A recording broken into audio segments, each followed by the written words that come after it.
নমস্কার। প্রথমেই সিউড়ি শহরের সকল নাগরিকবৃন্দকে সিউড়ি শহর তৃণমূল কংগ্রেসের পক্ষ থেকে নববর্ষের আন্তরিক শুভেচ্ছা, অভিনন্দন ও প্রণাম জানাই।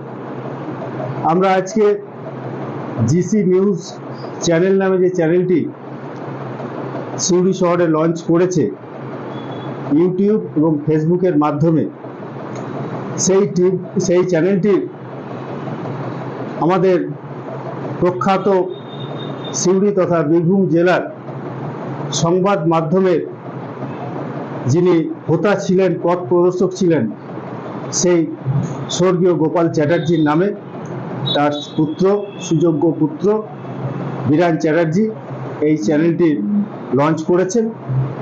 আমরা চাই এই চ্যানেলটির সিউড়ির তথা বীরভূম তথা পশ্চিমবঙ্গ এবং সারা বিশ্ব জুড়ে ভালো খবর পরিবেশন করবে এবং চ্যানেলটির শ্রীবৃদ্ধি ঘটবে।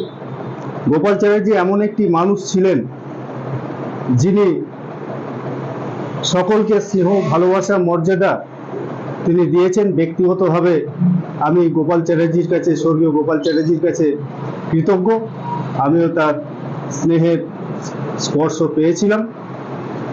তাই আমি চাইব যে তার নামাঙ্কিত যে চ্যানেল, তার সুযোগ্য পুত্র লঞ্চ করেছেন, তার শ্রীবৃদ্ধি ঘটুক, তার উন্নতি হোক এবং মিডিয়ার যে জায়গায় রয়েছে সেখানে একটা সেরা জায়গা দখল করুক।